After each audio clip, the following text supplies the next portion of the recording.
Much for your valuable words. And next మాట్లాడడానికి మనల్ని రోజు నవ్వించేటటువంటి రచ్చరవి గారిని రావాల్సిందిగా కోరుతున్నాము. బిత్తిరి సత్యన్న వెల్కమ్. చాలామంది బిత్తిరి సత్యన్న యంగ్ అయిపోయిందని గుర్తుపడతలేరు. బ్రహ్మానందం గారి పుట్టినరోజు ఒక పండుగ, అది అందరికీ. అయితే ఈ పండుగ 70 వసంతాలు పూర్తి చేసుకుందని ఒకరు, 70 వసంతాలు అయినా ఆ యంగ్ బ్రహ్మే మనకు అందరికి కనపడడానికి, అంటే భగవంతుని దర్శనానికి మనం అందరం వెళ్తూ ఉంటాం. ఒక హాస్య బ్రహ్మ హాస్య ప్రేమికుల కోసం నడిచేస్తే ఇలా ఉంటాడు ఇక్కడ ఉంటాడని చెప్పడానికి, ఆస్వాదించడానికి మీరు, చూడడానికి మీరు, మరి మీ అందరం సపోర్ట్ చేస్తాం.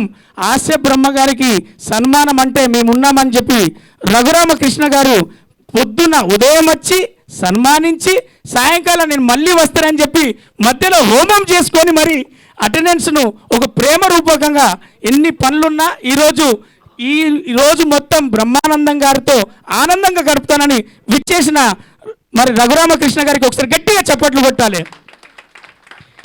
సడన్గా స్టార్ట్ చేసిన ఈ ప్రోగ్రాం నేను మధ్యలో మాట్లాడడానికి ఒకటే ఒక రీజన్ ఏంటంటే, పెద్దవాళ్ళందరూ మాట్లాడతారు ఈ ప్రోగ్రాంలో మరి హాలు సరిపోతుంది అన్న దగ్గర నుంచి స్టార్ట్ అయితే అది బ్రహ్మానందం గారి ప్రోగ్రాం, అందరికీ ఆనందమైన ప్రోగ్రాం.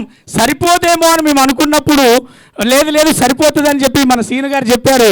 మరి ఇది అటు చూస్తే ఇంకా ఎంతమంది బయట ఉన్నారో, ఇంకెంతమంది రాలేక ఉన్నారో, రానున్న వాళ్ళందరూ కూడా పెద్దవాళ్ళే, వాళ్ళందరూ ఫోన్లో కన్వే చేసి నాకు పర్సనల్గా ఇలా అనుకోకుండా 2 రోజుల క్రితమే ఫిక్స్ అయిన ఈ 70 వసంతాల పుట్టినరోజును అందరికీ అంకితం చేద్దాం అనుకుంటున్నామనే క్రమంలో అలీ గారు దుబాయ్లో ఉన్నారు, తనకెళ్ళబడిన దుబాయ్లో ఉన్నారు.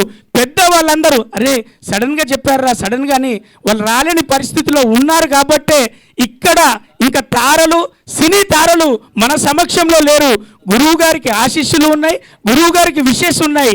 సమక్షంలో ఉన్న వాళ్ళందరూ కూడా పెద్దవాళ్ళేరా అని బ్రహ్మానందం గారు వస్తున్నప్పుడు చెప్పారు. వచ్చిన వాళ్ళందరూ నా వాళ్ళు, నన్ను ఆనందించిన వారు అన్నారు. ప్రపంచం మొత్తం సమస్యల మధ్యలో నవ్వు కావాలి, ఆ నవ్వుకు నువ్వు కావాలి బ్రహ్మమన్న. ఎందుకంటే నాకు అంటే పర్సనల్గా నేను సినీ ఒక మహాభారతంలోకి కురుక్షేత్రంలోకి వస్తున్నా, ఎక్కడి నుంచి పోరాడుతూ ఎక్కడ అవకాశం సంపాదించుకునే క్రమంలో నేను సంపాదించుకున్న ఆస్తి బ్రహ్మానందం గారు. ఎందుకు అంటే నా కన్న తండ్రి తిన్నవాని ఫోన్ చేస్తున్నాడో లేదో కానీ ఎక్కడ ఉన్నావురా ఏం చేస్తున్నారని బ్రహ్మానందం గారు నా బాగోగులు 10 సంవత్సరాల నుంచి నా వెన్నుంటి ప్రతిరోజు ఒక కాలు, మంచిగా ఉన్నావా, ఎలా ఉన్నావురా, అవకాశాలు ఎలా ఉన్నాయని నాకు గైడెన్స్ ఇచ్చడంలో నేను ఏకలవ్యునిలాగా గురువు గారి దగ్గర పాదాల దగ్గరికి నేను వచ్చిన. కానీ మహాభారతంలో అర్జునులాగా నువ్వు అన్నిటికీ సిద్ధమై ఉండాలిరా అని నాకు దిక్చూచి అయినే, గార్డినర్ అయినే, పెద్దవాళ్ళనే, పూజ్యులైనే, నా తండ్రి స్థానంలో కూర్చున్న నా తండ్రి ఆయనే. ఈ సభాముఖంగా తెలియజేస్తున్నదంటే ఆ భగవంతుడు నాకు ఇచ్చినటువంటి గొప్ప వరం, మీ అందరి తరఫున నాకు ఇచ్చిన గొప్ప వరమే ఆ బ్రహ్మానందం గారు. నేను పాదపూజ చేసుకుంటానా, నేను అతని దగ్గరలో ఉంటానా, నేను అందుబాటులో ఉంటానా, అదన్నీ పక్కన పెడితే ప్రపంచానికి తెలియజేసే వేదిక ఇంకొకటి ఉంటుంది. ఆ వేడుకలో నాకు బ్రహ్మానందం గారు ఏమి చెప్పారు, లోకానికి ఏం చెప్పాడు, ఎన్ని చెప్పాడన్నది నేను మనస్ఫూర్తిగా ఒక కార్యక్రమం చేసి చెప్తా. అంతటి రుణపడి ఉన్న ఈ బ్రహ్మానందం గారికి నేను జీవితాంతం, హాస్య బ్రహ్మ గారికి మరొకసారి పుట్టినరోజు శుభాకాంక్షలు తెలియజేస్తూ, వేదికను వచ్చిన ప్రతి ఒక్కరికి అక్కడ కూర్చుండొచ్చు కానీ మీ మనసంతా ఇక్కడే ఉండుంటుంది.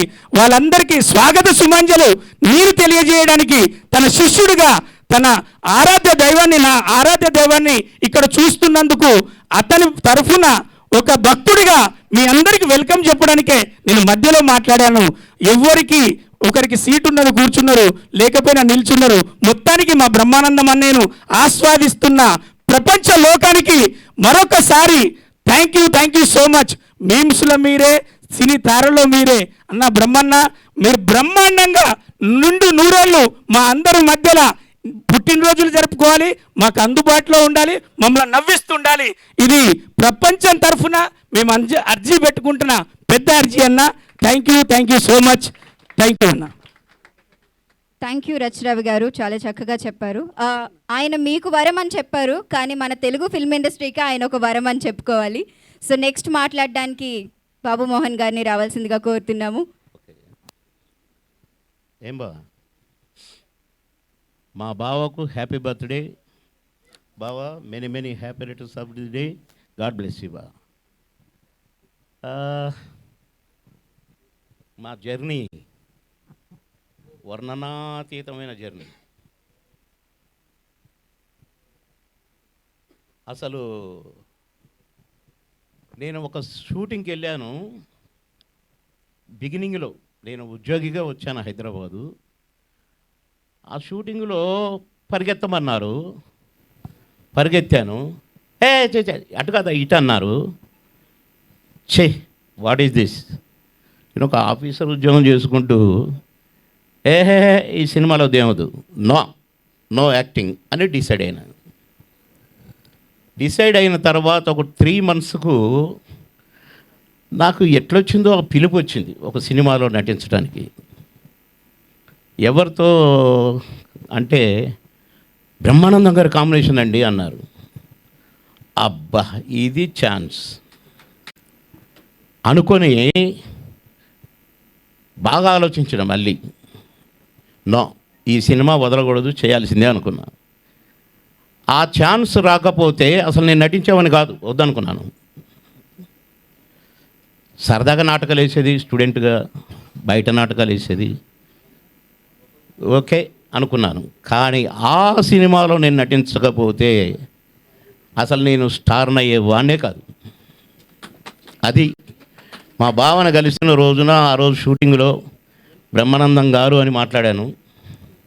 ఇవాళ ధైర్యంగా భావాన్ని పిలుచుకుంటున్నాను. పనికొస్తాడులే అని మా చెల్లెని ఇచ్చాను. సరే ఓకే పర్వాలేదు బావా. కనుక నా బావ గురించి పొగిడితే దిష్టి తగులుతుంది. మా బావ ఏంటో నాకు తెలుసు, మీకు తెలుసు. ఆకాశం అంత బావ మా బావ. మేము షూట్ చేసేటప్పుడే